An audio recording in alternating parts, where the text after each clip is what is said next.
من فکر میکردم داره دوباره بازجویی میکنه.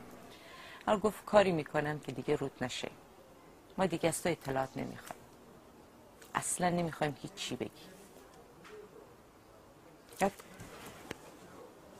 شروع کرد چادرمو کنار زد و شروع کرد به دکمه بولیزم، به دکمه بولیز باز کردن. من واقعا فکر کردم میترسونه، یعنی اصلا چشمم بسته بود. نه چشمم بسته بود، تو راه بودم، دستم هم بسته بود به شوفاش. بعد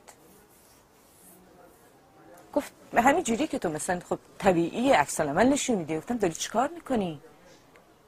دستمال ابریشمی که همیشه عادت داشت رو گردنش بود چیز کرد و دهنمو بست باش. شروع کرد به دکمه باز کردن. دیگه واقعا من تنها چیزی که داشتم از خودم دفاع بکنم پاهام بود، یعنی دستم که بسته بود، هیچ چیز دیگه. یعنی مدتی هم بود از لحاظ روحی، اون مدتم که توی بازجویی بودم و زیر بازجویی بودم، درسته من نخوابونده بودن مثلا بزنم مثل دفعه اول، ولی خب از لحاظ روحی و روانی اصلا داغون بودم. هی دیگه حالا تقلا کردن از من و بدن ضعیف من و دستام بسته است و هیچ کاری هم نمی کنم.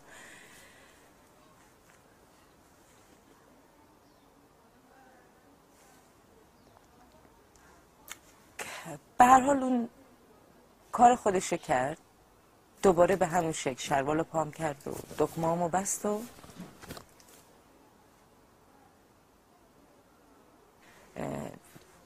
مسئله تجاوز گاهی موقع آدم میتونه برای خودش حل بکنه، ولی من نوعی متاسفانه هنوزم نتونستم برای خودم حل بکنم. میدونستم دشمنمه و دشمنم هم داره این کار رو با من کرده، تنمو لمس کرده، تجاوز به هر چند زمانی هم که داشت شلاق میزد یه نوع تجاوز بود، ولی زدنشو، کابل زدنشو خیلی راحت تر هضم کردم، چون که احساس میکنم اون دردی که اون کابل بهم میده بعد از مدتی فراموش کردم. یعنی من هیچ وقت اصلا الان دیگه یادم نمیمونه درد اون کابل چقدر بوده، ولی درد تجاوزی که بهم شده، درد اون دستای کثیفش که بدنمو لمس کرده، اصلا یادآوریش برام مثل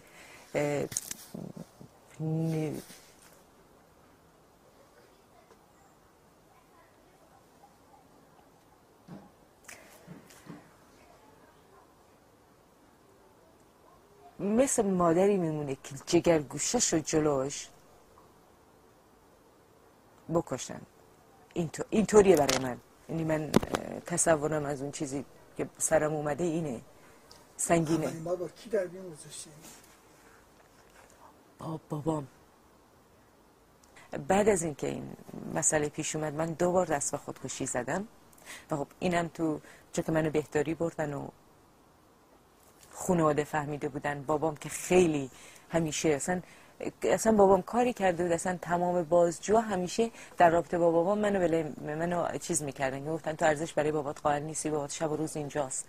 بابام من اصلا انتظار نداشت. خودم هم واقعا الان وقتی دارم این صحبت رو میکنم هنوز دارم خودم رو چیز میکنم که بدارم. گفت بابا جان چرا خودکشی کردی؟ گفتم میخوای بدونی چرا خودکشی کردم؟ بازجو هم بود بابامم. آره بهم بگو چرا خودکشی کردی؟ آزاد میشی، من مطمئنم آزاد میشی، کاری نکردی. گفتم مسئله آزاد شدن یا اینا اصلا نیست بابا، من خودکشی کردم. مسئله اینه بازجو فلانی بهم تجاوز کرده.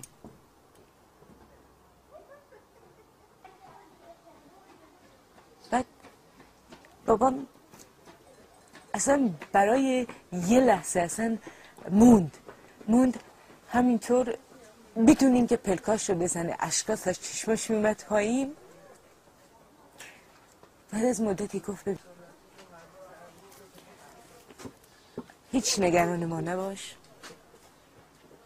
از بچت به خوبی مواظبت میکنیم مثل همیشه، هر کاری میکنی ما پشتتیم، من، خواهرات، مادرت مشکلی دیگه نداریم. بعد میخواستم ببینم چرا خودکشی کردی. دارم میرم.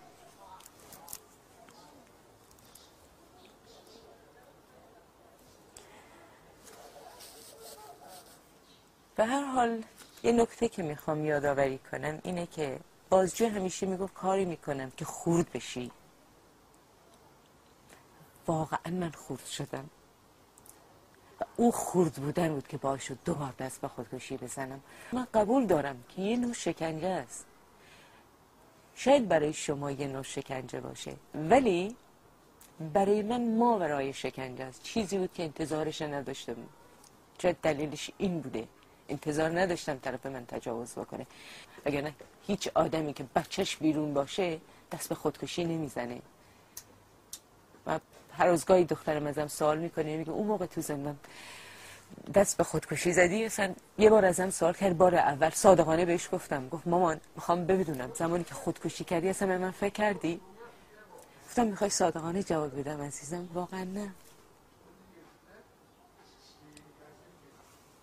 گفت مگه میشه؟ گفتم آره، در اون شرایط من فقط این بود که خودم رو راحت بکنم. حالا مثلا این بود که اون موقع البته من دلیلشو اون موقع نگفته بودم که چیه، گفتم زیر فشار بودم.